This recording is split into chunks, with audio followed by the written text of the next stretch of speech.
fantastic deal for Arsenal to do.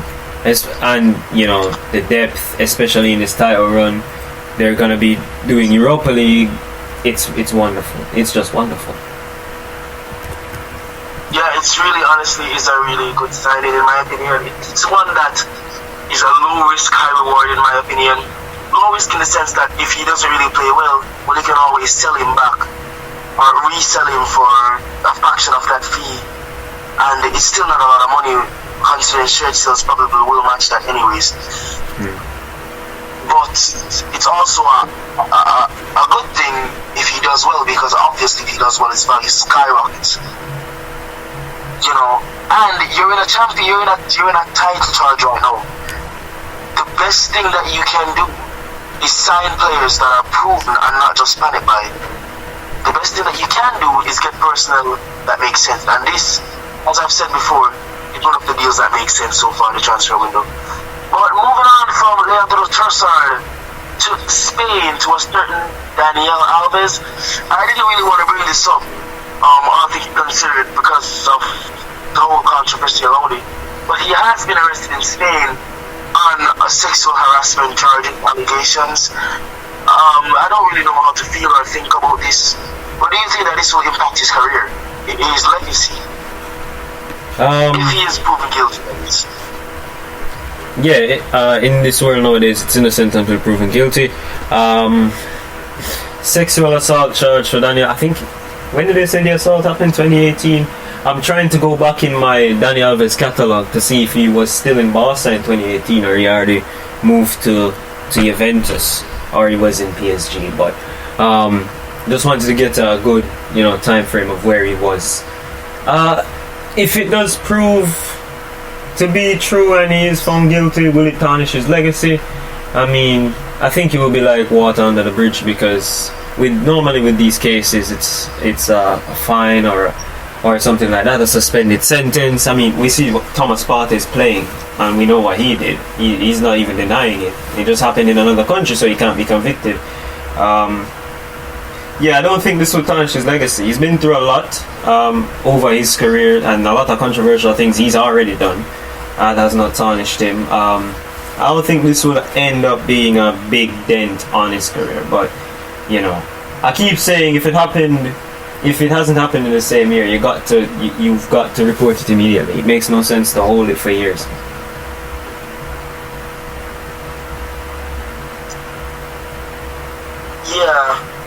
Yeah, I agree with you. Like, I mean, trauma is a very large thing to overcome sometimes, but I mean, you have to report it adequately. You can't just wait until years after. That's why I say it's very hard for me to believe a lot of these women. But I'm not getting into that political side of the deal. Yeah, this is a football sport. This is a sport show, so we'll stick with sports.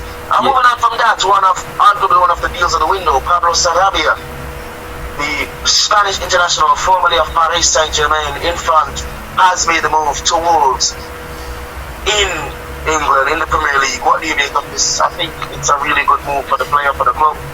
They have options on the right now, and the fee, I think it's only 8 million. Absolute steal. What do you make of this? Listen, Wolves are backing their manager. I'm telling you, like, I heard it, they said they had money for Lopetegui to get whoever he wants, and Wolves are backing their manager. Sarabia for 5 million. They got Lemina. They're going for João Gomez, who was linked with Liverpool in a £70 million move, if you remember, about 6 months ago actually. They're gonna sign Craig Dawson from West Ham as well. They're still looking at forwards.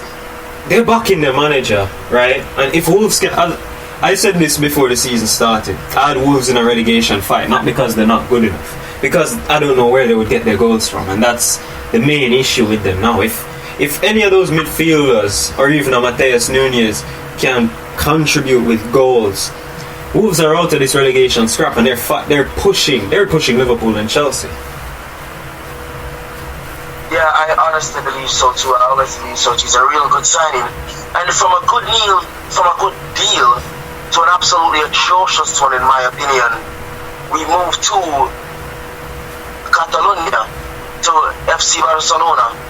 selling Memphis Depay Oh, for 3 million euros. 3 million euros to one of your greatest rivals. It does not make any sense whatsoever. Just at the shot for to get Yannick Carrasco, that's a horrible deal. He's only worth 7 million. In which world is Modric worth 88 million? But Depay worth 7. I need your opinion on this, Jackson. my opinion? Oh, I have no opinion. I have no opinion. All I'm saying is, Barcelona, I know they're strapped for cash, but they could be better than this. I mean, when I saw it, I was like, okay, so he's gonna go to Atletico. I don't think Barca will go for that. It makes no sense. Why would you strengthen your rival midway through the season? They're already having problems. Let them die in peace. And then, I say 3 million euros. I'm like, 3 million? Are you kidding me? 3 million? You're telling me not even Newcastle. Hell, Forest could have bought him. Southampton could have bought him for that price. For God's sakes. Barca didn't even try. I mean, shout out to, before I continue, shout out Evan Ferguson again, the 18-year-old from Brighton scoring again. I love that kid. I found him in Football Manager. Yeah. Also, another score update that we forgot to mention. Ollie Watkins has scored indeed for Aston Villa versus Southampton. It's now 1-0 at the St. Mary's Stadium. And the one that we all know and love, Sturridge, you beauty scoring against Bournemouth to possibly steal a point here against them. So we'll keep you updated on those scores as it progresses. But sorry for jumping in, I just had to say that. Go on. Yeah, no, I'm saying they wanted Carrasco, and I think it said that, I think the reports came out that Atletico wants about 10 million for Carrasco. So I'm saying, okay, then you're gonna pay about 7 million plus Memphis and get Carrasco. No, they allowed them to pay 3, and they ended up paying about 20 million euros for Carrasco, and I still don't get it. Yannick Carrasco's not been good since 2017. What the hell? Like, Barca don't need a wing. Honestly, Barca don't need a wing. Barca deserve everything that they get. I'm sorry, it's one of my favorite clubs, right? I got an attachment to them through Leo Messi, but they deserve it because you can't be spending like that. You can't be doing that. You're being dumb. Joan Laporta is being absolutely stupid. But enough of him. I'm moving on to another club in dire straits, and it is Juventus. I said I was going to talk about it. I'm talking about it now. 15-point deduction, but that's not the biggest of their problems. Apparently, there's been a mass exodus. There will be, according to some journalists. Many of the players have handed in formal transfer requests. Players reported to be such as Federico Chiesa, such as Dusan Vlahovic, because of the prospects of not even playing Europa League football next season. Many clubs are lining up, teeing up to get them. The likes of the names of World Cup winner Di Maria, Paul Pogba, Federico Chiesa, Dusan Vlahovic have all been thrown around. The Locatelli, their names have been just thrown around all about here. This has been a mess for the Italian FA. Do you see Juventus holding on to their key players? Because at this point, it doesn't look like it's going to happen. I can't find a way for them to. I don't see a way they could. They keep talent in the league, and without money, you can't really keep them in there. And the worst thing is FIFA know about this now. So even if they didn't have money, they could find a way around it because of as I said, they keep everything in there. No, I don't think so. There are many clubs, well, not many, but there are multiple clubs that do want a striker at the end of the season. Man United, Chelsea we've spoken about. Spurs need a replacement for Harry Kane. Bayern Munich would need a replacement. Hell, Napoli would need a replacement if Victor Osimhen leaves.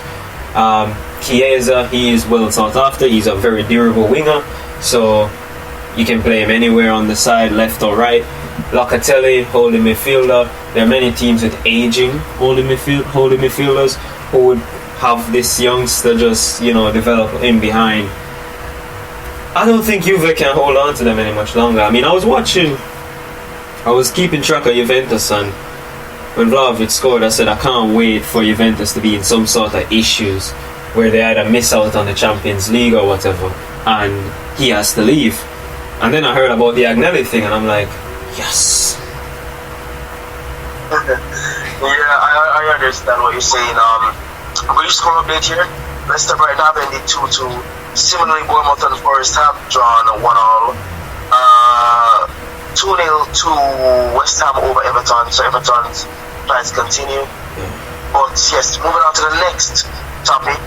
And I want your opinion on this because of how crazy it is. They're making it out to be.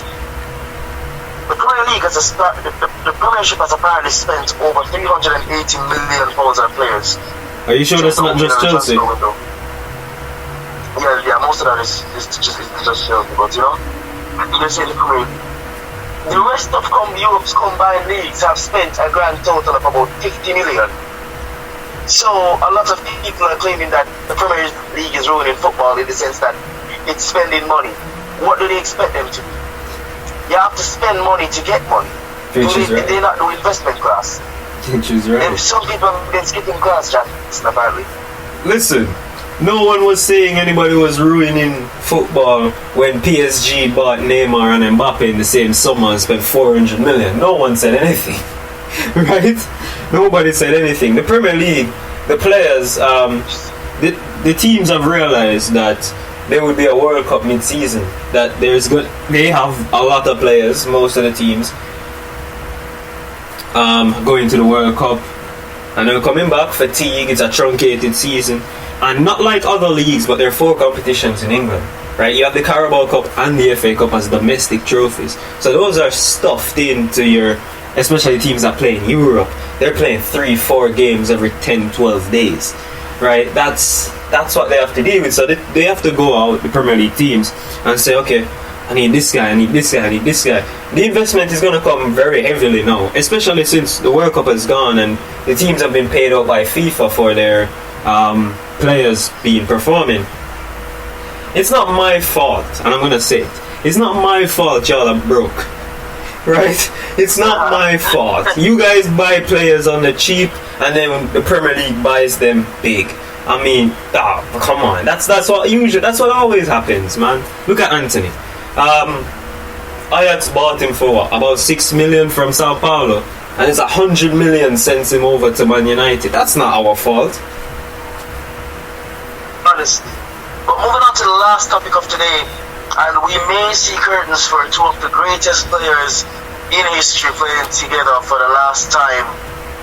Paris Saint-Germain and the Riyadh striker 11 Invitational Cup.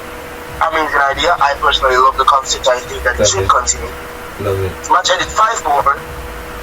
Excellent goals, excellent play all round, but we may see the end of an era here, ladies and gentlemen. Just want to huge shout out to the organizers of the competition, huge shout out to the players, huge shout out to the managers, huge shout out to the fans who went there and made it happen. And with that, I dare say that this is the end of the GC Sports Transfer Roundup. It's been your boy, Randy Savage, accompanied by Jackson Bryan. Jackson, is there anything you want to say before we wrap up? Yeah, kind of probably gonna have to say it. I went to my primary school. What was it? I think it was on Wednesday, and shout out to some of my teachers. I kind of went to every classroom that I knew of, because I don't want anybody saying I didn't visit them the next time I will be up there. So yeah, Harborview School, shout out, yes. I still want to be you guys' head coach. I'm not backing down. This guy you're hearing the other line, he's gonna be my assistant. Still coming for that head coaching job. I see that the field is developed, the court looks good, the schoolyard is looking better, and I see that there's sponsorship, that there's some money coming in. So I'll be there when I'm working on my badges, and you guys just give me the job and we win the league. Simple. And I'd just like to point out there, on an unrelated note, Messi has won a trophy in Saudi Arabia. Listen, he needs to come to Al Hilal. I don't care what anybody wants to say. Messi deserves to earn 200 million a year for the career he's had. He deserves to come. Actually, 380. It doesn't matter. He deserves to earn big money. He deserves to earn big money, honestly. But with that being said, It's been your boy Randy Savage and Jackson Vamos. Vamos. And what did I say, Vamos?